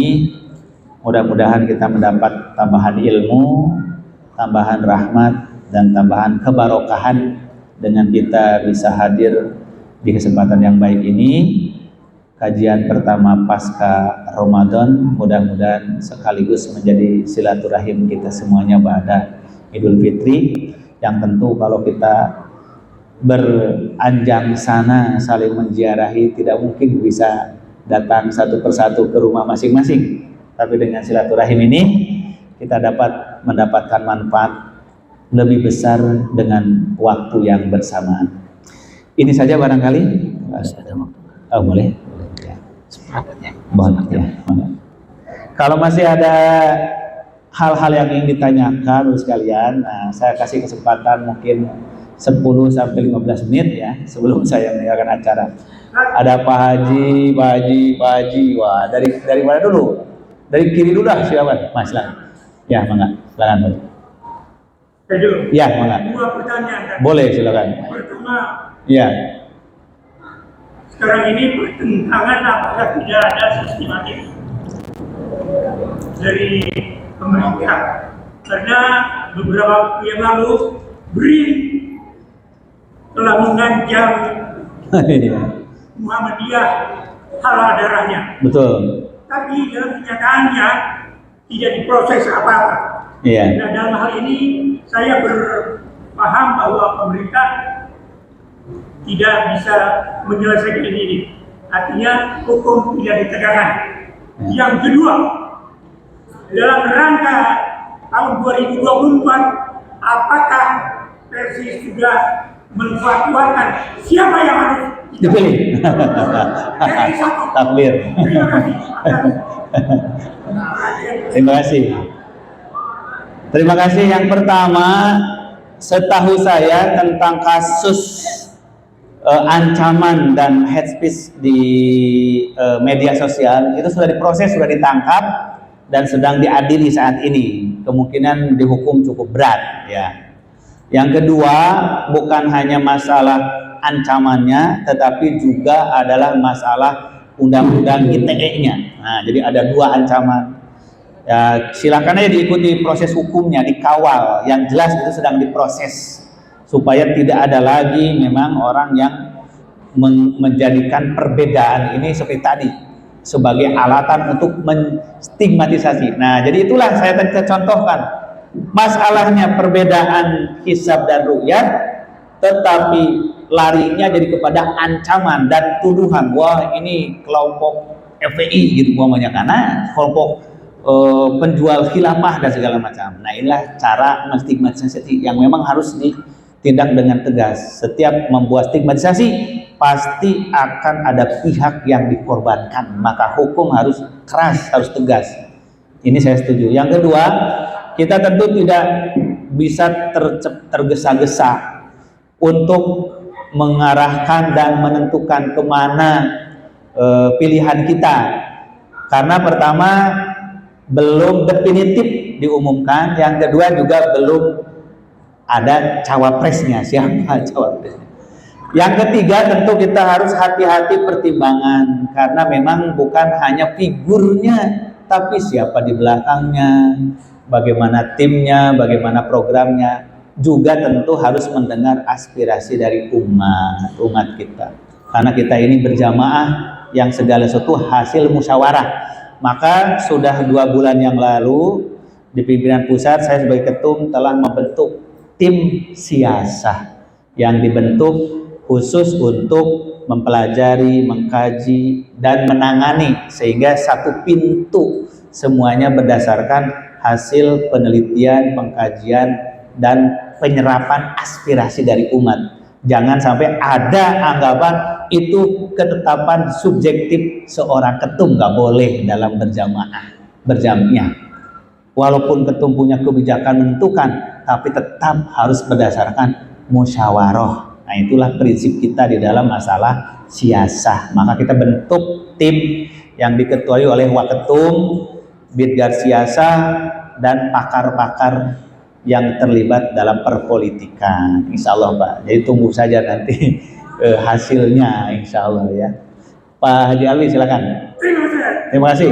Takbir. Silakan Pak Haji Alwi. Iya. Iya. Ini bosan Ya. dari awal tadi sampai ujung. Ini berhubungan dengan kejadian di keluarga saya. Iya.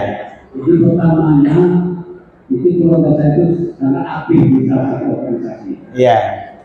Dua, pindah lagi. Kenapa? Karena dia tadi dengar dari Pak Ketua tadi, apabila dia mati dalam keadaan di suatu organisasi, mati jadi dia. Jadi kemana kita menyikapi itu? Iya. Iya. Tapi yang orang dimaksud itu, Iya. diserang Islam kok. Iya. Dan awal aku ini Iya. tahu. Iya. Jadi kalau pidato yang statement Pak Ketua tadi itu Iya. mendarah juga dia. Jadi Iya. kalau dia mati dalam keadaan Persis, Iya. ya mati dalam NU, Iya. jadi ini yang harus Iya. saya juga Iya. dalam ini bagaimana mengulikannya, Iya. terus ya itu tadi Pak. Iya. Jadi pidato-pidato seperti tadi itu, Iya. ini kalau bagi yang tidak bisa memahami ada yang begini. Iya. Iya. Baik. Terima kasih Pak. Ya, kita harus jelaskan apa yang disebut dengan asobiyah, kepanatikan terhadap suatu madhab, suatu kelompok, suatu komunitas. Itu artinya dia tidak memandang benar atau salah, tapi ditanamkannya adalah doktrin pokoknya kelompok ini adalah kelompok yang harus saya ikuti, yang benar. Selain itu adalah salah.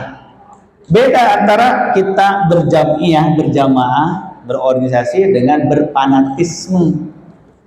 Berfanatisme atau bertaasub, di mana ta'assub ini tidak berangkat daripada ilmu atas dasar apa mengikuti, tapi atas dasar kesukuan, atas dasar kekeluargaan, atas dasar kekelompokan, bukan berdasarkan ilmu yang dia ikuti. Makanya kenapa disebut dengan istilah taklid, ittiba, dan istihad. Nah, dalam bahasa fikih, ta'assub itu namanya taklid, mengikuti apa yang dia ikuti tanpa dasar ilmu, tanpa bertanya kenapa mengikuti itu, kenapa mengikuti ini. Adapun mengikuti berdasarkan ilmu, kenapa kamu mengikuti mazhab Syafi'i? Karena ini saya paham, diajarkan usah dari ini. Kenapa kamu mengikuti mazhab Hanafi? Karena saya memahami ini dalil-dalilnya lebih tepat. Nah, itu namanya ittiba, bukan taklid, bukan ta'assub. Sehingga ketika dia mengikuti, bukan berarti menganggap semua di luar itu adalah batil atau sesat, tetapi menganggap ini yang saya pahami, ini yang saya mengerti dalilnya untuk diikuti. Itu namanya ittiba. Nah, maka kata para ulama, at-taqlidu madmumum wal ittiba'u mamduhun madlubun. Bertaklid itu dilarang, tercela, sedangkan ittiba, mengikuti sesuatu harus dasar ilmu, itu adalah terpuji. Nah, jadi yang tercela itu bukan masalah apa dan siapa yang diikuti, tapi cara ngikutinya gimana kan gitu. Nah, di Indonesia Persis, NU, Muhammad itu ormas, bukan madhab. Beda dengan Syafi'i, Maliki. Jadi terkadang orang salah memahami. Di Persis madhab Syafi'i, madhab Maliki, madhab Hanafi dipakai, tapi mana yang lebih diutamakan yang kita pahami?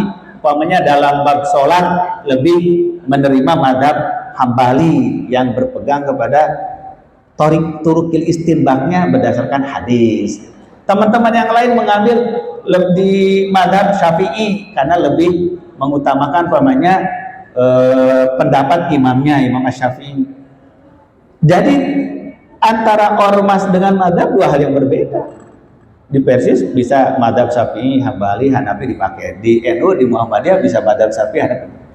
Jam'iyah ini adalah amal jama'i, wadah untuk kita bekerja sama mengembangkan kekuatan umat. Bagaimana membangun pendidikan, membangun dakwah, membangun masjid, membangun kesehatan, kekuatan ekonomi umat, kesatuan umat itu. Bukan pertentangan madhab. Nah, jadi ini berbeda. Karena itu tidak ada madhab Persis, madhab NU, nggak ada. NU, Muhammadiyah, Persis juga berpegang pada madhab yang lain, gitu, madhab agamanya. Nah, tapi madhab itu bukan rujukan agamanya Al-Quran dan Sunnah semuanya, tapi metode memahami dari Al-Quran dan Sunnah. Semuanya sumbernya harus sama, Al-Quran dan Sunnah. Tapi metode memahami Quran Sunnah timbullah ada madhab tadi, metodenya. Nah, itu nanti kita jelaskan bagaimana metode madhab Imam Syafi'i, madhab Imam Ahmad. Maka ada kalanya kita mengambil madhab Imam Syafi'i, ada kalanya madhab Imam Hanafi, madhab. Jadi dua hal yang berbeda. Kemudian Pak Haji silakan. Ya, terakhir. Satu lagi ya, Pak Haji dulu ya. Pak Haji undang dulu. Pak Haji undang dulu aja nggak apa-apa. Dari ibu-ibu siapkan kalau ada ya. Ya. Tadi kalau istilah kan sudah dijelaskan. Iya. Tapi kadang-kadang suka orang nanya gitu. Kalau istilah itu apa? Iya. Apa gitu? Iya. Sedikit aja di. Iya, betul. Jadi kalau taklid, ittiba, istihad itu kan istilah-istilah dalam usul fikih. Orang beragama itu ada taklid, pokoknya tidak mau menahu tentang apa dalilnya suatu ibadah. Apa saja yang dilihat, didengar, begitu cara sholat ya ikuti, begitu cara sahur ya ikuti, begitu cara zakat ya ikuti.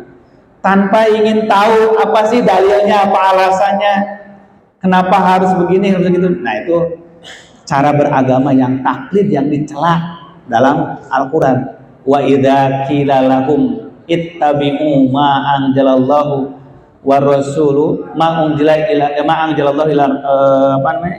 Ma anzalallahu wa idza qila lahum ittabi'u ma anzalallahu qalu bal wajadna ma alaihi aba'ana awalau kana abahum la yaqiluna syai'an. Kalau dikatakan pada mereka, ayo kita ikuti apa yang Allah turunkan keterangannya, mereka mengatakan, ah tidak, kami mengikuti orang tua saja. Nah, itu yang disebut taklid yang dilarang, diharamkan. Yang kedua, ittiba. Nah, kalau ittiba mengikuti sesuatu, kenapa begitu ini? Karena saya diajarkan oleh Ustadz, ini dalilnya. Oh, ada yang lebih kuat dari ini, maka dia mengikuti yang ini. Maka orang yang ittiba akan mudah menerima pendapat yang baru yang itu dianggap lebih benar dalilnya. Nah, itulah cara berittiba. Yang terakhir, ijtihad. Kalau ijtihad itu ada tingkat tertinggi di dalam beragama, itulah para alim ulama. Ijtihad, mengambil kesimpulan, keputusan dalil sendiri, bahkan bisa diikuti orang lain, bisa berfatwa pada orang lain, namanya mujtahid.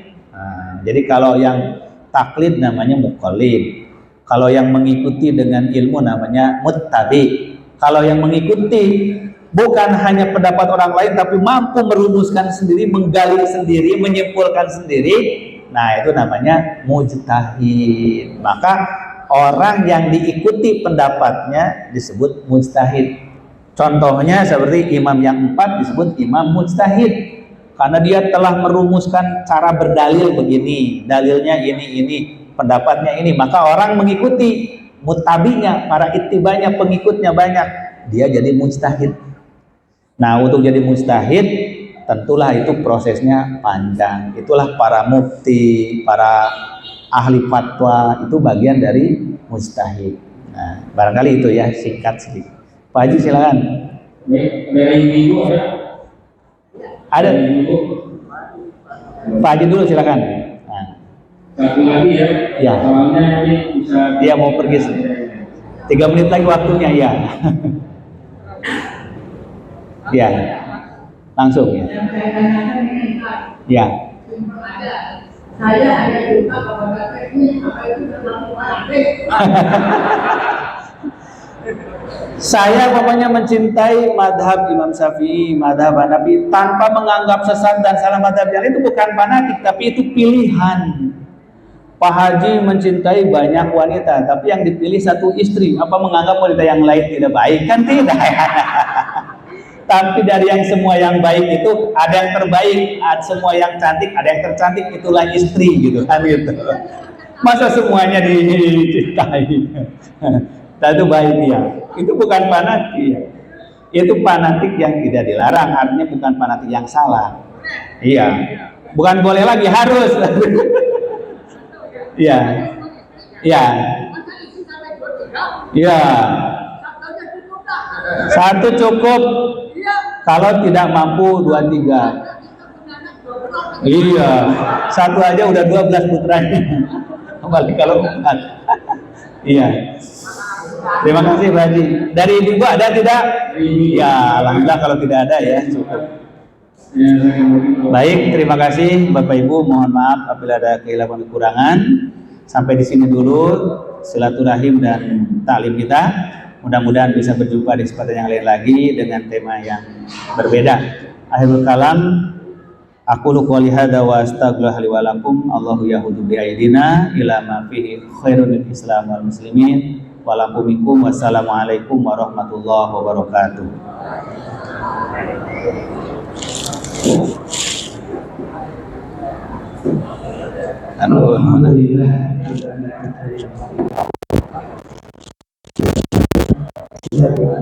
Aduh, damang Pak Haji. Damang. Saya harus segera ya. Aduh, seriusan damang.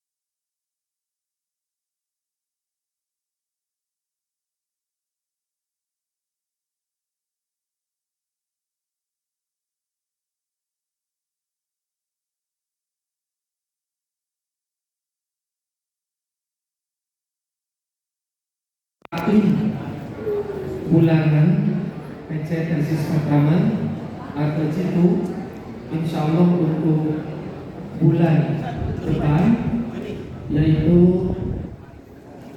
bulan Juni bertepatan dengan tanggal 26 dengan tanggal 10 bulan Juni